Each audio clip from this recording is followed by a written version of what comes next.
जय हिंद दोस्तों।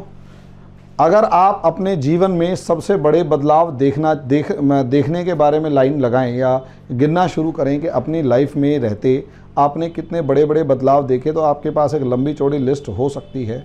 लेकिन पूरा देश उठापटक कर जाए, बड़ी पावर थक जाए, ख़त्म हो जाए, हार के भाग जाए और एक पूरा का पूरा देश जो है वो कहीं ना कहीं भेड़ियों के सामने सरेंडर हो जाए और उसका राष्ट्रपति भाग जाए, ऐसा एग्जाम्पल आप लाइफ में आज तक नहीं देख पाए होंगे पिछले 50 साल में, और पॉसिबली अगले 50 साल भी आप कम से कम देखने वाले नहीं हैं। यहाँ अशरफ गनी का 4 कारों के अंदर कैश भर के ले जाना और साथ में एक हेलीकॉप्टर के अंदर कैश भर के ले जाना और जो बच गया उसे छोड़ देना, वरना उसको भी शायद ट्राई कर रहा था कि वो भी भर के ले जाता, उसे अपने साथ ले जाना और गायब हो जाना, फिर खबर आना कि वो ओमान में है और अमेरिका जाने की तैयारी कर रहा है। इसके ऊपर डिस्कशन करने जा रहे हैं, लेकिन उससे पहले छोटी सी इन्फॉर्मेशन। दोस्तों, अगर आप IAS PCS की तैयारी कर रहे हैं तो आप इस पॉलिटी सब्जेक्ट के बिना उसके बारे में सोच भी नहीं सकते। इसीलिए हमने आप लोगों के लिए पॉलिटी का कंसेप्टर बैच लॉन्च किया है। मंडे से बैच स्टार्ट हो रहा है। इसकी फ़ीस हमने बहुत ही बेसिक यानी 500 रुपीज़ पर मंथ रखी है, जो अपने आप में बहुत मिनिमम है। मिनिमम फ़ीस रखने के पीछे का लॉजिक ये कि हम किसी बड़े स्टार शाहरुख खान, आमिर खान, सलमान खान या अक्षय कुमार या सौरव गांगुली या लारा दत्ता को बुलाकर या विराट कोहली या अनुष्का शर्मा को बुलाकर ये नहीं कहलवा सकते कि देखो हम अच्छा पढ़ाते हैं, मैं अच्छा पढ़ाता हूँ, इसके लिए मुझे किसी हीरो की ज़रूरत नहीं है। ये सिर्फ और सिर्फ एक स्टूडेंट बता सकता है कि मैं अच्छा पढ़ाता हूँ या नहीं। तो दोस्तों, इसीलिए हमने फ़ीस भी कम रखी है ताकि गरीब से गरीब बच्चा भी एक बेसिक अमाउंट पे करके अपनी UPSC लेवल या IAS की जो प्रिपरेशन है वो बनने का सपना देख सके और प्रॉपर प्रिपरेशन कर सके। बेसिक फ़ीस है। और मैं तो उस चीज़ को कभी सपोर्ट भी नहीं करता। यार, एक खुद सोच के बताइए कि मैं कैसे बता सकता हूँ कि कौन सा हीरो अच्छा है और किस हीरो की फ़िल्म देखनी चाहिए। अगर मैं ये नहीं बता सकता कि किस हीरो की फ़िल्म देखनी चाहिए, तो कोई हीरो कैसे बता सकता है कि यही कोचिंग पढ़िए, ये बहुत अच्छा है। क्या इनके अपने बच्चे उस कोचिंग में XYZ में पढ़ते होंगे? नहीं। तो ऑब्वियस सी बात है, इनके जो प्रचार है, इन्होंने कोर्स के हाई कर दिया। नतीजा क्या है? टीचरों की पेमेंट में कटिंग होती है, क्योंकि टीचर को तो आप जानते ही नहीं ना। टीचर का ना तो नाम पता होता, ना और कुछ पता होता, क्वालिफिकेशन से लेकर कुछ नहीं पता होता, एक्सपीरियंस वगैरह कुछ नहीं पता होता। नतीजा क्या है? आप कोर्स लेने के बाद फंस हो जाते हैं, क्योंकि ये बड़े बड़े ब्रांड्स हैं। अब भाई सीधी सी बात ये है, एक एक्ट्रेस है, वो पता लगा केश किंग या पता नहीं कौन से तेल की ऐड कर रही होती है और हस्बैंड गंजा है। अब यार, वो तो बकवास बेवकूफ़ बनाने वाली बात हो गई है ना, कि आपको उस प्रोडक्ट के बारे में पता नहीं है, आपने यूज़ नहीं किया है, और लाख से ऊपर रुपए, लाखों रुपए आपने एक आम आदमी के उस कोर्स के अंदर डलवा दिए हैं और बच्चा वापस भी नहीं कर सकता, अब फंस चुका है। कम से कम आप हमारी ये मिनिमम फ़ीस दे के आपकी जीवन भर की कमाई तो नहीं लुटवाएंगे ना। बड़े ब्रांड्स में तो जीवन भर की कमाई लुटवाने के बाद भी अगर आप ढंग से अपने बच्चे को पढ़ाई नहीं करवा पाते तो होगा क्या? तो इसलिए थोड़ा सा एक फ़ीस हमारे से भी ट्राई करवा के देख लें।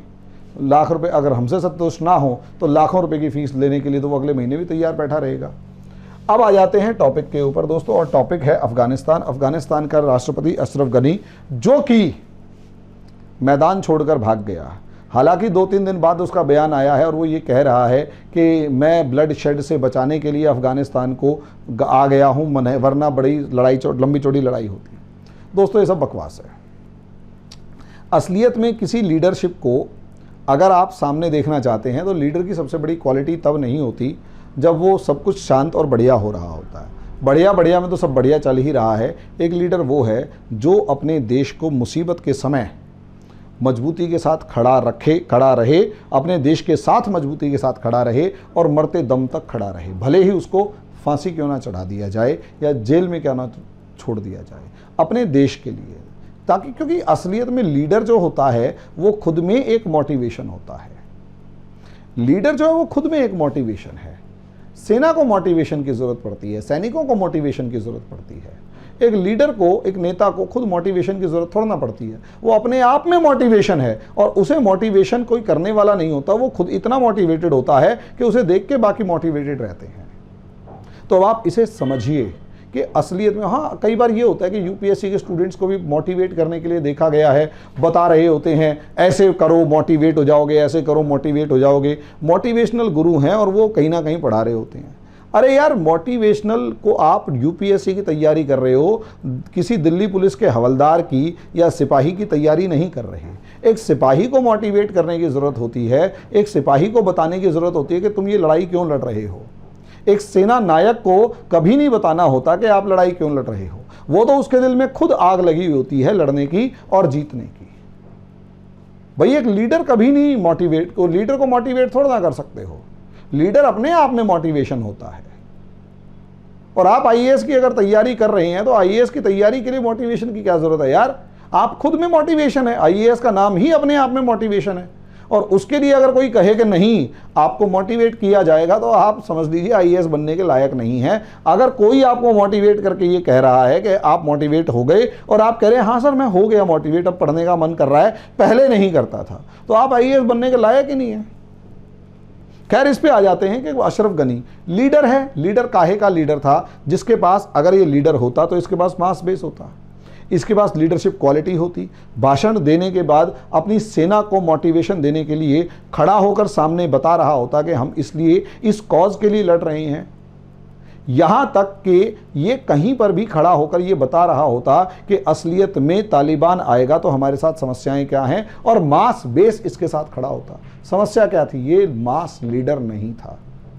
क्योंकि ये मास लीडर नहीं था तो लोग जो हैं इसको कहीं ना कहीं पीछे, लोग इसके साथ, इसके सपोर्ट में कभी भी खड़े हुए नजर नहीं आ रहे थे। और यही एक रीज़न है, क्योंकि ये लीडर नहीं था और एक ऐसा आदमी था जो सिर्फ बैसाखियों के दम पे चल रहा था। यानी इसे हर समय पर अमेरिका के साथ की ज़रूरत होती थी। यानी जहाँ जहाँ अमेरिका खड़ा होगा वहाँ वहाँ ये खड़ा होगा। और जिस समय अमेरिका गायब, इसे भी समझ में आ गया कि इसका कोई बेस नहीं है, और क्योंकि इसका बेस नहीं है इसलिए इसने चुपचाप काम किया कि कारों के अंदर कैश भरा, साथ में हेलीकॉप्टर्स में कैश भरा, और दिमाग में एक बात बिठा ली कि बाढ़ में गए अफगानिस्तान, 20 साल से एक लंबे सा टाइम तक मैं राष्ट्रपति रह लिया, जो एंजॉय करना था कर लिया, अब तालिबान के राज के अंदर एंजॉय नहीं कर सकता, इसलिए गायब। और यही एक रीज़न है, क्योंकि अफगानिस्तान में ये जो था, ये लीडरशिप क्वालिटी इसकी अच्छी नहीं थी। ये एक लीडरलेस अप्रोच डेवलप करने में कामयाब हुआ। क्योंकि ये लीडरलेस अप्रोच डेवलप कर चुका था, इसकी लीडरशिप के ऊपर किसी को भरोसा नहीं था, इसीलिए हर कोई अपनी अपनी जेबें भरने में लगा हुआ था। बड़े से बड़ा मिलिट्री कमांडर अपनी जेबें भरने में लगा हुआ था, कोई भी मोटिवेटेड फॉर्म में लड़ नहीं रहा था। नतीजा क्या हुआ, पूरी आर्मी और पूरी अफगान सरकार ताश के पत्तों की तरह बिखर गई, ताश के पत्तों की तरह बिखर गई। और जब इसे लगा कि मेरा अब यहाँ पर जो मामला है वो पूरा हो चुका है, मेरा ऑब्जेक्टिव पूरा हो चुका है, इसने बहुत ही तरीके के साथ पैसा जो भी था पहले अपने जगह रखा होगा, वहाँ से भरा और गायब, और अपनी बची हुई ज़िंदगी अफ़गानिस्तान के अंदर बिताने की, अमेरिका के अंदर बिताने की तैयारी कर रहा है। इनसे आप उम्मीद नहीं कर सकते। और अमेरिका ने भी अगर पिछले 20 साल में जो बनाया वो शायद यही बनाया था।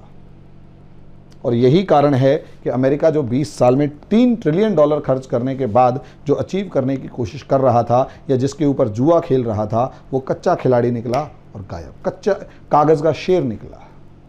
और अमेरिका के निकलने से पहले पहले वो खुद भी गायब हो गया।